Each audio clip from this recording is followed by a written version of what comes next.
Hello students, पिछले lecture में अपन ने डिके को स्टडी किया यानी कि 6, जिसमें अपन ने अल्फा बीटा गामा 6 को स्टडी किया था।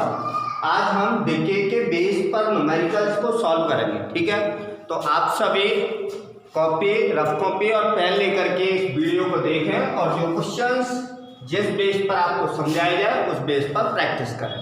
ठीक है बेटा, तो ध्यान देना, यहाँ पर एक रिमार्क पॉइंट में आपने देखा कि एक पित्र नाविक है जिससे अल्फा 6 हुआ। तो अल्फा क्या होता है? Helium 2He4। इसका मतलब जेड में 2 की कमी आती है और ए में 4 की कमी आती है अल्फा 6 के दौरान। जब बेटा बीटा +6 होता है तो +6 में क्रमांक में 1 की कमी आती है और परमाणु द्रव्यमान संख्या है अपरिवर्तित रहती है। ठीक है, और बीटा +6 में पॉजिट्रॉन के साथ में न्यूट्रिनो का उत्सर्जन होता है। बीटा -6 में इसका अपोजिट, पहले जेड में 1 की कमी आ रही थी और बीटा +-6 में जेड में 1 की वृद्धि हो जाती है और इलेक्ट्रॉन के साथ एंटी न्यूट्रिनो का उत्सर्जन होता है। और देखिए बेटा गामा 6 में आप देख सकते हैं ना तो जेड में परिवर्तन होगा ना ए में परिवर्तन होगा। क्यों? क्योंकि गामा 6 हमेशा अल्फा और बीटा 6 के बाद में होता है। तो गामा 6 के समय जो नाविक है वो उत्तेजित अवस्था में है।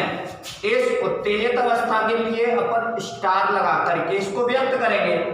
तो गामा क्या है? गामा एक ऊर्जा है, प्रकाश का फोटोन। ठीक है ना, तो फोटोन उत्सर्जित यानी कि ऊर्जा का उत्सर्जन हो रहा है। इस स्थिति में जेड और ए में कोई परिवर्तन नहीं आता। ठीक है बेटा, इसको अपन ने लास्ट लेक्चर जो अपन का था उसमें अपन ने सीखा। अब देखते हैं, पहला क्वेश्चन लिया, निम्न नाभिकीय समीकरणों को हल कीजिए। तो 88 RA 226 है, 88 RA 226। इससे अपन को अल्फा 6 करना है। तो आप क्या करेंगे, इस पेपर आपने लिख दिया अल्फा 6। ठीक है, तो अल्फा 6 में देखिए, अल्फा 6 में क्या होता है? क्रमांक में 2 की कमी आती है। तो जहां 88 है वहां हो जाएगा 86।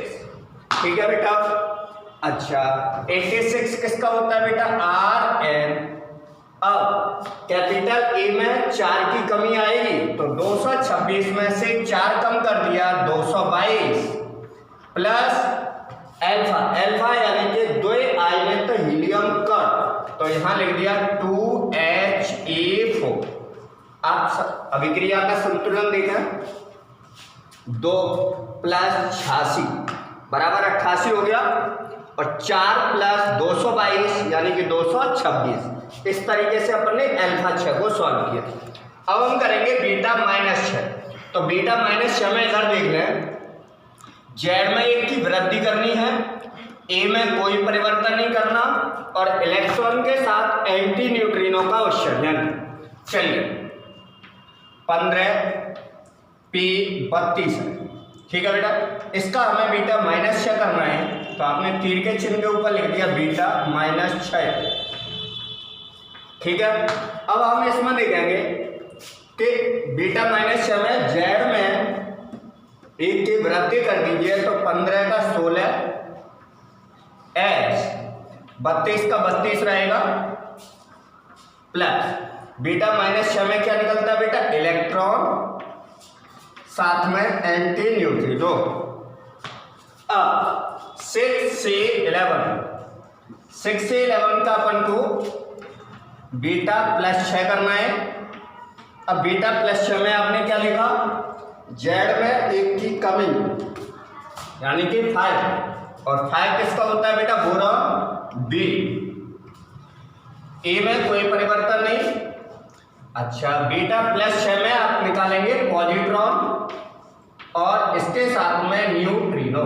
तो इस तरीके से अपन ने अल्फा बीटा बीटा +6 को स्टडी किया। अब बेटा आप रफ कॉपी पर प्रैक्टिस करें। 94 PU 242 इसका अल्फा 6 83 BI 210 का बीटा -6 और 43 TC 97 का बीटा +6। इसको आप नोट कर लीजिए रफ कॉपी पर और इसका प्रैक्टिस करिए जैसे अपन ने ये स्टडी किया। अब अगले क्वेश्चन को देखिए कि जैसे कोई रेडियो एक्टिव क्षय हो रहा है, इस कंडीशन में एक अभिक्रिया आपके सामने लिखी हुई है। इस अभिक्रिया में यहाँ पर अल्फा 6, यहाँ बीटा -6, यहाँ फिर से अल्फा 6, उसके उपरांत गामा 6, तब आपके पास जो अंतिम उत्पाद बन रहा है वो है X4। आपसे पूछा गया है कि X4 के लिए द्रव्यमान संख्या यानी कि कैपिटल A और परमाणु क्रमांक संख्या यानी कि कैपिटल Z की वैल्यू बताइए। तो ऐसे स्थिति में आप इस क्वेश्चन को बहुत ही आसानी से सॉल्व करके आ सकते हैं। पिछले बोर्ड एग्जाम में ऐसा एक क्वेश्चन पूछा गया था, तो ऐसा क्वेश्चन सॉल्व करना बड़ा आसान है। आप यहाँ देखिए Z की वैल्यू है 92, ठीक है, तो Z के प्लेस पर अपन ने लिख दिया 92 X। अच्छा, कैपिटल A की वैल्यू है वो है 238, आपने यहाँ लिख दिया 238, ठीक है बेटा। इससे आपको सबसे पहले क्या करना है बेटा, एक अल्फा 6 करना है, ठीक है ना। तो अल्फा में आपने इधर देखा कि अल्फा 6 के दौरान Z में 2 की कमी आती है और A में 4 की कमी आती है, ठीक है। तो यहाँ 92 में 2 की कमी दिखाएंगे तो 90, यहाँ पर X1 और A में 4 की कमी दिखाएंगे तो 234, ठीक है ना। 238 से अपन ने 4 कम कर दिया। X1 के बाद फिर आपने देखा कि बीटा -6 हो रहा है और X2 बन रहा है। चलिए अपन करेंगे बीटा -6, ठीक है, और X2 तत्व का निर्माण करेंगे। अब देखिए, जब भी बीटा -6 होता है तो ऐसे स्थिति में Z में A की वृद्धि हो जाती है परंतु A में कोई परिवर्तन नहीं होता। तो आपको क्या करना है, Z में जो 90 है उधर A की वृद्धि दिखानी है और A में कोई परिवर्तन नहीं लेना है, यानी कि आपको लेना है 234, ठीक है ना। इसके उपरांत आप X2 के बाद देखिए एक और अल्फा 6 होगा और X3 तत्व प्राप्त होगा। आपने एक और अल्फा 6 किया और X3 तत्व प्राप्त किया। अल्फा 6 में आपको पता ही है Z में 2 की कमी करनी है आपको, तो 91 में से 2 कम होगा तो 89 और A में 4 की कमी करनी है तो 234 में से 4 कम होगा तो 230, ठीक है बेटा। X3 के उपरांत आप देख सकते हैं क्वेश्चन में गामा 6 हो रहा है, तो चलिए आपने यहाँ गामा 6 ले लिया और गामा 6 में आपने देखा कि गामा में केवल ऊर्जा का उत्सर्जन होता है, क्योंकि अल्फा और बीटा का क्षय करते समय वह परमाणु उत्तेजित अवस्था में होता है। तो उत्तेजित अवस्था में से जब वो मूल अवस्था में लौटता है तो केवल ऊर्जा का क्षय करता है। इस स्थिति में Z और A में कोई परिवर्तन नहीं होता। तो X4 जो आपका तत्व बनेगा उसमें ना तो Z में कोई परिवर्तन लेना 89 का 89 और ना ही A में कोई परिवर्तन लेना 230 का 230 ही रहेगा। अच्छा, अब प्रश्न में क्या पूछा गया है कि उत्पाद X4 की जो उत्पाद X4 बना हुआ है इसके द्रव्यमान संख्या, तो बेटा द्रव्यमान संख्या आपके सामने कितनी आ रही है 230 एवं परमाणु क्रमांक संख्या कितनी आ रही है बेटा 89, ठीक है। याद कीजिए तो अपन को यहाँ पर एक तो Z की वैल्यू बतानी थी और एक A की वैल्यू बतानी थी, ठीक है बेटा। तो ये क्वेश्चन सॉल्व करना परीक्षा में बहुत ही आसान रहेगा। अब इसी बेस पर आपके सामने एक क्वेश्चन लिखा हुआ है, आप वीडियो को रोक करके इस क्वेश्चन को रफ कॉपी पर लिखें और उसे प्रैक्टिस करने की कोशिश करना। देखिए क्वेश्चन क्या है, एक रेडियो एक्टिव नाभिक इस प्रकार क्षय हो रहा है कि 72x180 है, ठीक है। इससे आप एक अल्फा 6 करना, अल्फा 6 में आपको पता है Z में 2 की कमी और A में 4 की कमी, बीटा -6 करना तो Z में एक वृद्धि कर देना, A अपरिवर्तित रखना। पुनः एक अल्फा 6 और गामा 6 और बीटा प्लस 6 करने के बाद जो x5 अंतिम उत्पाद आएगा उसके लिए z और a के मान सॉल्व करके देखिए। ठीक है बेटा। हाँ तो बेटा आगे न्यूमेरिकल का थोड़ा सा मेथड है वो चेंज कर दिया है। यहाँ एक रिमार्क पॉइंट आपके सामने है, जरा पढ़िए कि जब किसी रेडियो एक्टिव नाभिक से अल्फा और बीटा का क्षय होगा, जैसे कोई रेडियो एक्टिव नाभिक है उससे अल्फा और बीटा कणों का उत्सर्जन होना प्रारंभ हुआ, तो वह नाभिक अन्य किसी नाभिक में रूपांतरित होता चला जाएगा। और ये प्रक्रिया जब तक चलती है जब तक कि हमें कोई स्थायी नाभिक प्राप्त नहीं हो जाए। ठीक है। तो इस स्थिति में कितने अल्फा कण और कितने बीटा कण उत्सर्जित हुए, तो अल्फा एवं बीटा कणों की संख्या अगर हमें निकालनी हो तो ये संख्या एक तो हम फॉर्मूले के द्वारा ज्ञात करते हैं और दूसरा जनरल मेथड से भी ज्ञात कर सकते हैं। ठीक है। तो यहाँ हम दोनों ही मेथड सीखेंगे। सबसे पहले फॉर्मूला। तो देखिए बेटा, जब आपको किसी न्यूमेरिकल में अल्फा कणों की संख्या ज्ञात करनी हो तो आप फॉर्मूला लगा देना a1 माइनस a2 अपॉन 4।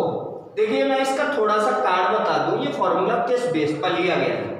बेटा जब भी अल्फा 6 होता है तो अल्फा में 2He4 दो आयनिक हीलियम निकलता है, यानी कि कैपिटल A में 4 का परिवर्तन आता है। ठीक है ना। और बीटा 6 में A में कोई भी परिवर्तन नहीं आता, चाहे वो बीटा प्लस 6 हो या बीटा माइनस 6, यानी कि A में जो परिवर्तन आता है वो केवल अल्फा 6 में ही आता है।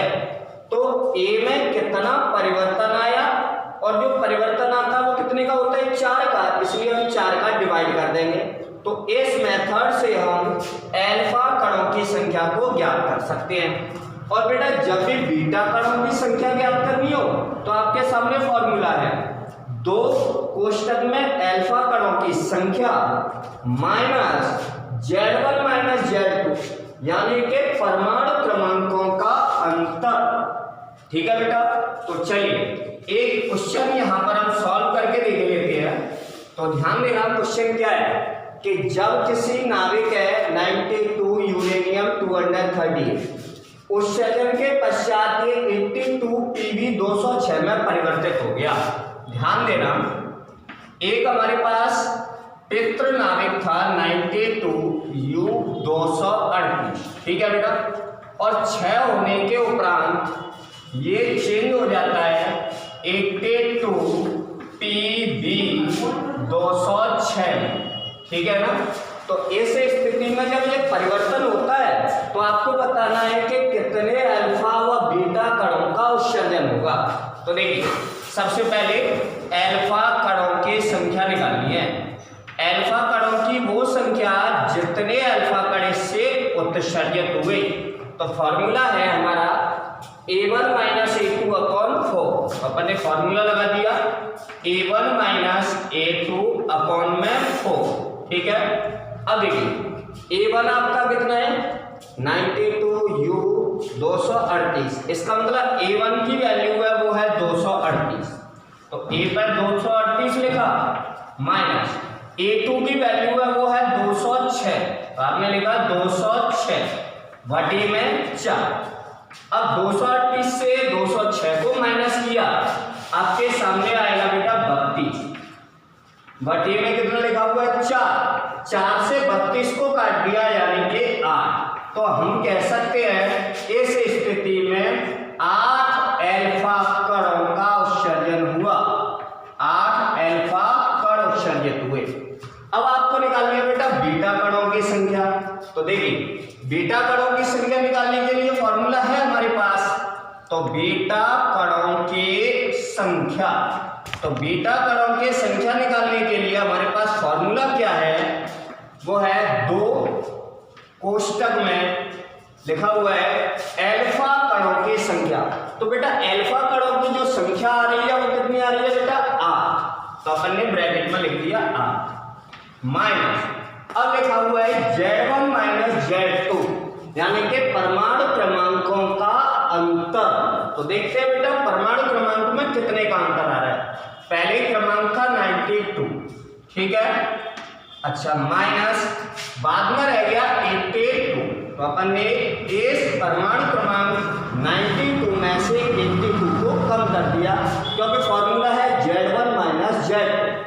अब देखिए 2 का मल्टीप्लाई 8 से हुआ तो 16 माइनस 92 में से 82 कम कर दिया तो यहाँ आया 10, तो 16 माइनस 10 यानी कि 6। यानी कि हम कह सकते हैं कि बीटा कणों की संख्या जो उत्सर्जित हुई है वो 6 और अल्फा कणों की संख्या जो उत्सर्जित हुई है वो है बेटा 8। हाँ तो बेटा जैसे अभी अपन ने अल्फा बीटा कणों की संख्या इस फॉर्मूले के बेस पर निकाली, उसी आधार पर जैसे ये एक न्यूमेरिकल आपके सामने लिखा हुआ है, इस न्यूमेरिकल में जो थोरियम है वो पीवी में कन्वर्ट हो गया है। आपको बताना है अल्फा बीटा कितने कितने उत्सर्जित हुए तो उनकी संख्या बतानी है। तो आप सीधा सीधा इस क्वेश्चन को नोटबुक पर वीडियो को रोक करके क्वेश्चन को लिख लें और नोटबुक पर इस क्वेश्चन को सॉल्व करके ये बताएं कि कितनी कितनी संख्या आती है। हाँ तो बेटा अभी हमने अल्फा और बीटा कणों का जो 6 होने पर जो संख्या थी उसको अपन ने फॉर्मूले के आधार पर निकाला। अब जैसे क्वेश्चन जो अभी अपन ने प्रैक्टिस में लिया था उसी क्वेश्चन को अपन लेते हैं, लेकिन अब इस क्वेश्चन को सॉल्व करेंगे हम किसी फॉर्मूले के बेस पर नहीं बल्कि जनरल मेथड के आधार पर इस क्वेश्चन को हम यहाँ सॉल्व करें। ठीक है, बहुत ही सिंपल है, ऐसा कोई आवश्यक नहीं है कि अपन को कोई फॉर्मूला ही याद करना पड़े। तो देखिए मान लिया ले कि अपन के पास पहले था 90 थोरियम 232, ठीक है ना। इससे अपन को 6 होने के पश्चात जो उत्पाद प्राप्त हो रहा है वो है 82 PB 208। अब हमें बताना है कि इससे ये नाभिक इस नाभिक में रूपांतरित हुआ है तो कितने अल्फा और कितने बीटा कणों का क्षय हुआ है। ठीक है ना, तो ध्यान देना, मान लिया जाए कि x अल्फा कण उत्सर्जित हुए तो प्लस x क्या है अल्फा, तो अल्फा में अपन लिखेंगे 2 आइडेंटिलियम यानी कि 2He4। ठीक है, और मान लिया कि y है वो बीटा कण उत्सर्जित हुए तो बीटा के लिए अपन ऐसे लिखेंगे -1 बीटा 0। ठीक है, यानी कि बीटा कण एक प्रकार का इलेक्ट्रॉन है तो यहाँ पर -1 बीटा 0 ले लिया, यानी कि यहाँ पर जो x है वो तो हो गए अल्फा, ठीक है ना, और जो ये y है वो हो गए बीटा। अब अपन को बताना है कि कितने अल्फा कण और कितने बीटा कणों का उत्सर्जन हुआ है, यानी कि x और y का मान अपन को यहाँ सॉल्व करके देना है, वो भी जनरल मेथड से। तो बहुत ही सिंपल है, आपके आंसर आप जनरल मेथड से करिए या फॉर्मूले बेस पर करिए, आंसर दोनों एक ही आएंगे। ठीक है, तो सबसे पहले परमाणु द्रव्यमान संख्याओं की तुलना, परमाणु द्रव्यमान संख्याओं की तुलना करिए। ठीक है ना, तो सबसे पहले देखते हैं, पहले परमाणु द्रव्यमान संख्या कितनी है 232। ठीक है ना, LHS में, RHS में देखते हैं, यहां पर लिखी हुई है 208। क्लियर, प्लस यहां पर 4 है लेकिन 4 कितने कण है x, तो अपन ने लिख लिया 4x, मल्टीप्लाई करके लिख देंगे इसको 4x। यहां पर है 0 को मल्टीप्लाई 22 से करके लिख देंगे तो 0 × 22, तो ये आपका 0 आ जाएगा। ठीक है ना बेटा, यहां से सॉल्व करके अपन x की वैल्यू निकाल सकते हैं, तो x क्या होगा अल्फा कणों की संख्या होगी। ठीक है ना बेटा, तो 232 208 को इधर पक्षांतर करेंगे माइनस का हो जाएगा, बराबर में आपके पास लिखा हुआ है 4x। ठीक है ना, 232 से अपन 8 को माइनस कर देंगे तो यहां पर 12 में से 8 को कम किया तो 4, यहां पर बचेंगे 2 यानी कि 24। तो 232 से 208 को माइनस किया तो 24, बराबर में लिखा हुआ है 4x। 4 से 24 को कैंसिल आउट किया तो x की वैल्यू आ गई 6। इसका अर्थ ये है कि अल्फा कणों की संख्या, अल्फा कणों की संख्या आपके पास 6 आ रही है। इसका मतलब है अगर ये नाभिक इस नाभिक में कन्वर्ट हो रहा है तो 6 अल्फा कणों का उत्सर्जन कर रहा है। अब अपन को बीटा कणों की संख्या निकालनी है, तो देखिए यहाँ पे आपने परमाणु द्रव्यमान संख्याओं की तुलना की है और दूसरी साइड आप परमाणु क्रमांकों की तुलना कर रहे हैं, परमाणु क्रमांकों की तुलना करें। ठीक है बेटा, तो इस तरीके से हम बीटा कणों की संख्या को आसानी से ज्ञात कर सकते हैं। तो देखिए इधर LHS में जो परमाणु क्रमांक लिखा है वो है 90 बराबर RHS में लेते हैं, यहां पर लिखा हुआ है 82 प्लस यहां पर है 2, लेकिन 2 का मल्टीप्लाई x से होगा तो अपन लिख लेंगे यहां पर 2x।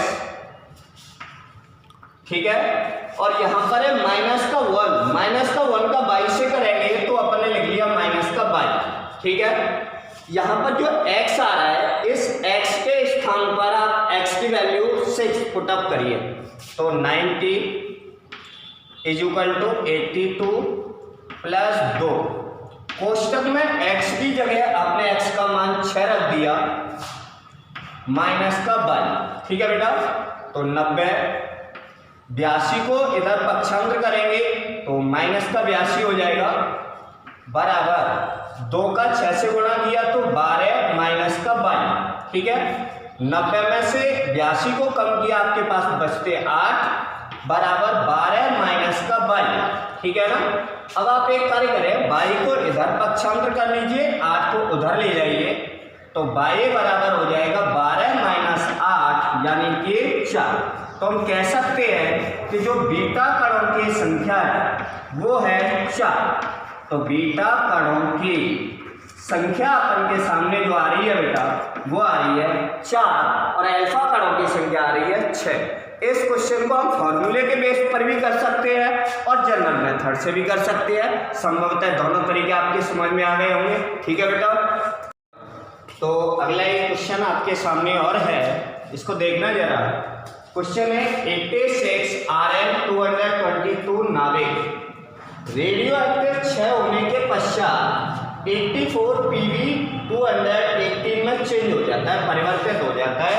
तो अपन को ये बताना है कि कौन सा कण है वो इससे उत्सर्जित हुआ है। तो ध्यान देना, क्वेश्चन को अपन सॉल्व करते हैं। क्वेश्चन में पहले जो मित्र नाभिक था वो था 86 Rn222।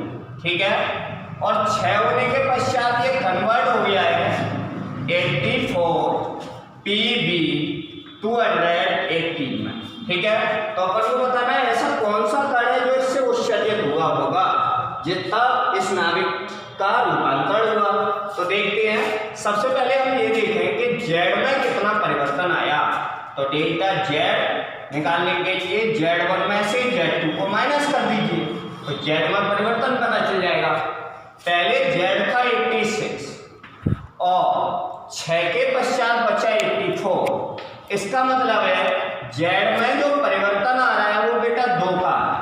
ठीक है ना, अब देखते हैं कि A में कितना परिवर्तन आया, डेल्टा A। तो अपन ने लिखा A1 माइनस A2। तो देखिए बेटा, पहले A1 कितना था 222, क्लियर। इसमें अब बाद में बचा 218। तो अपन ने देखा कि 222 से 218 रहे, यानी कि कितने का अंतर आ गया, 4। तो हम कह सकते हैं इस क्वेश्चन में कि Z में 2 की कमी आई। ठीक है ना, 86 से 84 बचा, और A में बेटा 222 से 218 यानी कि 4 की कमी। तो हम कहेंगे Z में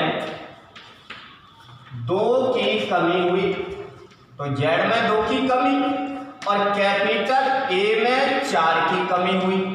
अब इसका अर्थ क्या है, आप समझ गए होंगे कि जब Z में 2 की कमी हो और A में 4 की कमी हो, अतः इसका अर्थ ये हुआ कि द्वय आयनित हीलियम, द्वय आयनित हीलियम। अब द्वय आयनित हीलियम क्या है बेटा, 2He4। अब 2He4 क्या होता है, एक अल्फा, अर्थात अल्फा कण का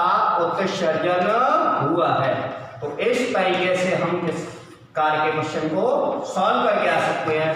ठीक है बेटा, चलिए